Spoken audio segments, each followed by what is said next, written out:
Howdy, Michael the Mercedes guy here, and we're going to do a little segment on wheel bearing, spindle, see if stuff is loose.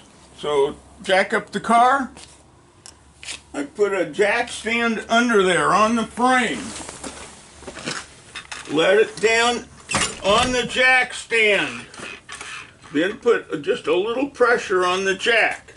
It's the only safe way to work on a car when you're having to put body parts under the car. So we're going to grab the bottom and the top and see how much play we have this way. There's the very tiniest bit. So that's okay. We're going to rotate this. I can hear the brake pad rubbing, but the hub on the spindle, if the bearings go bad, you can feel it feels like rocks in there. So it's absolutely smooth. So this passes the test. Now, if you do have a problem,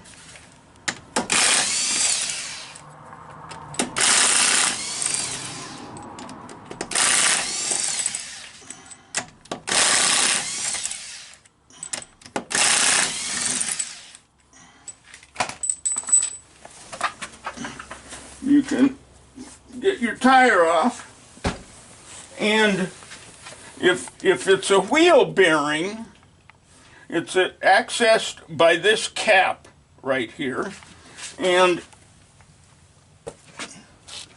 you want to do is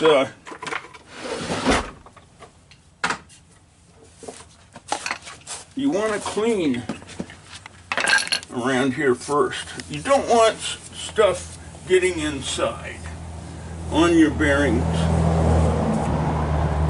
So clean, and believe me, cleanliness is next to godliness when it comes to machined parts that have very small tolerances. I'm not even using the screwdriver this way.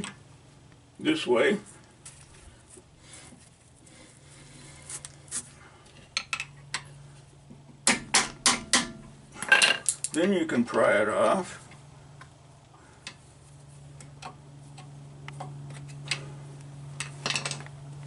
And there's the bearing cup. No pieces of metal. That's always a good sign. And there is the lock nut that actually holds your hub on. Now, this requires an Allen socket. And again, clean that, because this is a bearing greased area. You don't want to introduce any dirt in there.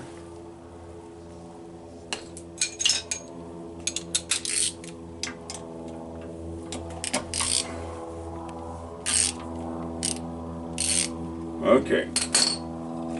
Again, clean. As you can see, it's a split nut, and you can easily turn it. So, how much torque do you put on this nut? 5 foot-pounds. That is almost nothing. So how do you measure 5 foot-pounds easily? Well, I'll show you. First off, you want to take a pair of channel locks,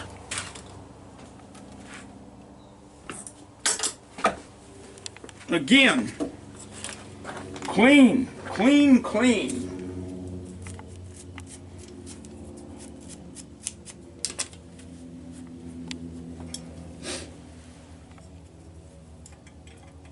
And tighten it tight.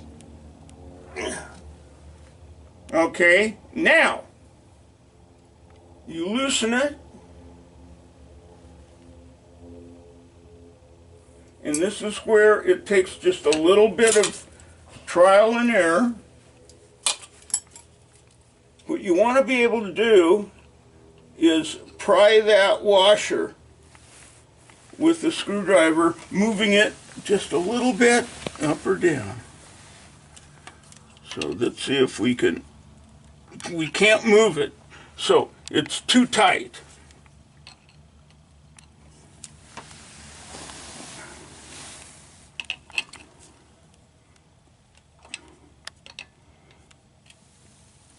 And still a little too tight.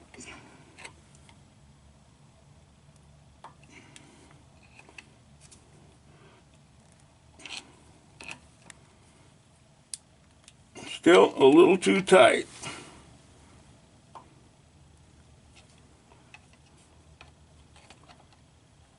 Okay, I see it move just slightly. It moves just a little bit. You may not be able to see it in the camera, but I'm actually moving the washer. I don't know if you caught that or not. But that's the proper tightness. Just loosen this until you can just move that washer just a little bit. It's on the spindle, so there isn't a lot of room. But that is a very easy way to get your 5 foot-pounds. Then, of course, you tighten that adjuster nut. Now, you don't want to be breaking that nut off. Breaking the bolt off, I should say. So, if a good way to measure is your hand down here and tighten it tight. That way you can't ruin the bolt. If you had your hand out here and tightening, you can actually over tighten that bolt. So there we go. And I'm just going to put this back on. When I do a brake job, of course, I repack bearings. Now, you do not pound here. You just beat the cap in when you do that. Just on the edge, equally.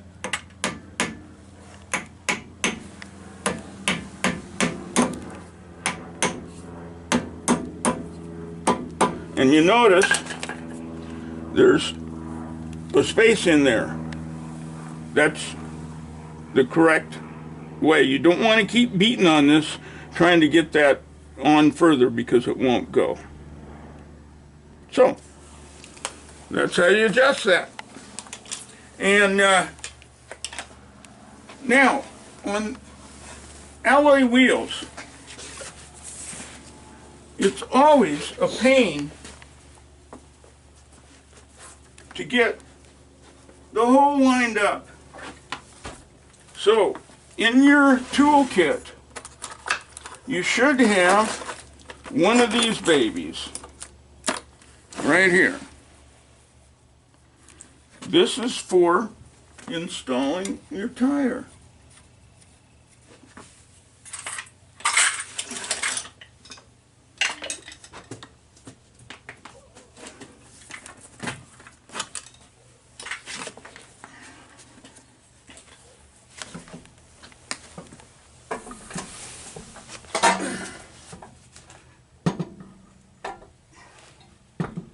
Where is it? Baby, where is it?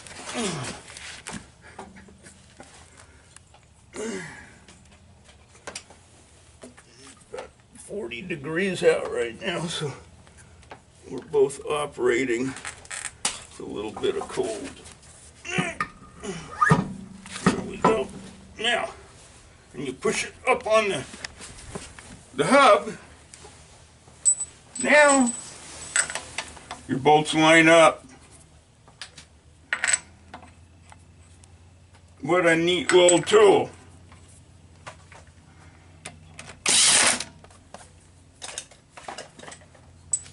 Once you get one tight, of course you can take it out.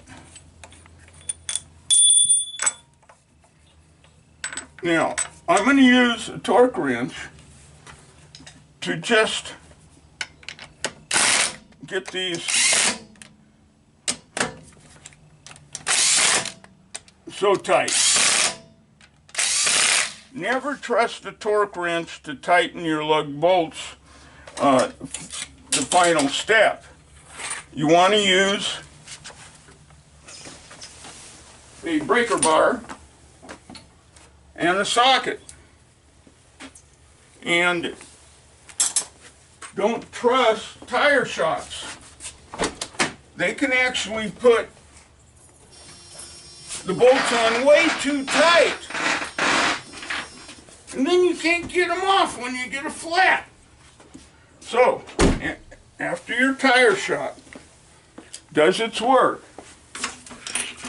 what you want to do is go all around your car and use a breaker bar and a socket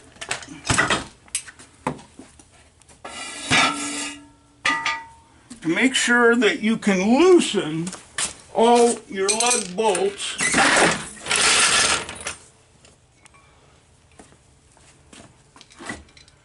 and also you tighten them yourself. And how tight? Both hands as tight as you can get it.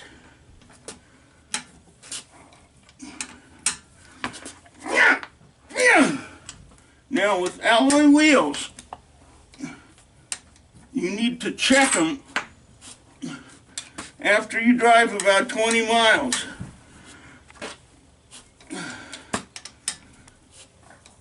Because they do need retorquing.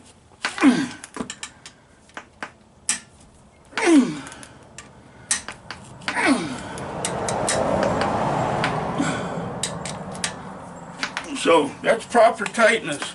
Now, a very good idea is to have a piece of pipe that will go over your lug wrench. Usually 3/4 inch pipe is great.